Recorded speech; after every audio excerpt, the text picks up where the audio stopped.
안녕하세요. 정진규 변호사입니다. 만약 내가 상가를 임차해서 상당한 시설 투자를 한 후 영업을 해오고 있는데 이 건물이 아파트 신축 사업 부지에 포함되었다고 합니다. 이때 임대인이 계약을 더 이상 갱신할 수 없다고 나오는 상황에서 임차인은 계속 임대차를 유지할 수 있을까요? 상가 임차인은 상가건물 임대차 보호법에 따라서 10년 동안 계약 갱신 요구권을 행사할 수 있습니다. 그런데 아파트 또는 주상복합 공동주택을 신축하는 사업이 진행되면 사업자가 건물 및 그 부지를 매수해서 임대인의 지위를 승계한 다음 임차인에게 나는 여기 건물 철거하고 아파트를 신축해야 하고 건축허가까지 받았으니 나가주세요 라고 요구합니다. 이때 이 사업자는 상가건물 임대차 보호법 제10조 제1항 7호 다목에서 정하고 있는 갱신 거절 사유를 근거로 이와 같은 주장을 하는데요. 이 규정에서는 임대인이 갱신 거절을 할 수 있는 사유로 다른 법령에 따라 철거 또는 재건축이 이루어지는 경우로서 임대인이 건물의 전부 또는 대부분을 철거하거나 재건축하기 위하여 건물의 점유를 회복할 수 있는 경우라고 정하고 있습니다.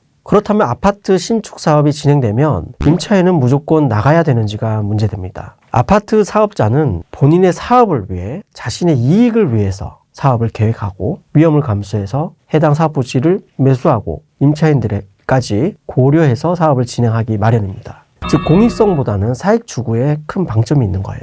따라서 이런 경우까지 임차인의 계약갱신 요구권을 상실시키면서 임대인인 사업자에 대해 갱실 거절권을 인정하기는 어려울 겁니다. 최근 법원 판례 사례들을 보면 주택법에 의한 사업인지 건축법에 의한 사업인지에 따라 판례의 결론이 달라지는 경향입니다. 아파트 신축 사업을 하는 경우 어떤 법에 따라 이 사업이 진행되는지를 살펴봐야 하는데 도시정비법에 따른 재건축, 재개발 사업이 아닌 경우에는 주택법 아니면 건축법에 따라 진행되는 경우가 많습니다. 그러면 어떤 경우에 주택법에 따라 사업을 하고 어떤 경우에 건축법에 따라 사업을 하는지 그 기준이 있을 텐데요. 간략히 말씀드리면 신축 세대수가 300세대 이상이 되면 주택법에 따라 사업을 하고 그 미만이면 건축법에 따라 건축허가를 받아 사업을 하는 정도로만 이해하시면 되겠습니다. 즉 300세대 이상의 단지를 구성하여 아파트를 신축하는 경우에는 주택법, 300세대 미만인 경우 건축법이라는 거죠.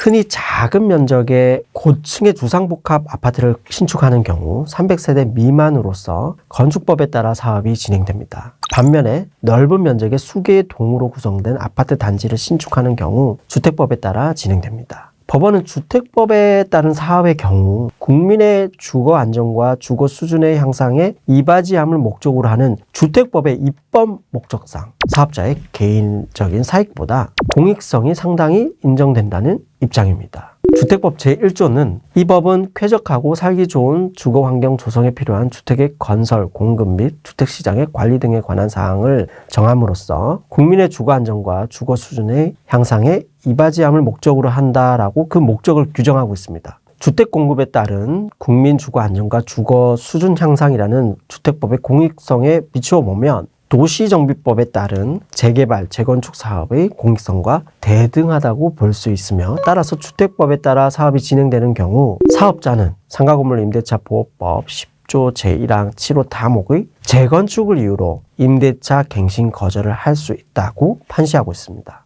결국 주택법에 따라 상당한 규모의 민영사업이 진행되는 경우 그 사업 부지 내의 임차인은 10년간 계약갱신을 할 수 없는 것이죠. 이 경우에 임차인은 상가건물 임대차 보호법 10조의 4에서 정하고 있는 권리금 회수 기회 보호도 적용받을 수 없습니다. 즉 권리금도 못 받고 그냥 나가야 되는 상황이 되는 거예요. 반면에 건축법이 적용되는 주상복합 건물을 신축하는 사업자는 그 사업구역 내의 상가 임대차와 관련하여 재건축을 이유로 갱신 거절을 할 수 없습니다. 법원은 건축법에 따른 건축 허가는 건축주의 신청에 따라 이루어지고 건축 허가권자는 특별한 사유가 없는 한 이를 허가하여야 하므로 이러한 건축 허가를 갱신 거절 사유로 인정하게 되면 사실상 건축주의 의사에 따라 대부분의 경우 갱신 거절이 가능하게 되어 상가 임차인 보호를 위한 상가건물 임대차 보호법의 취지가 몰각된다는 점을 그 이유로 들고 있습니다.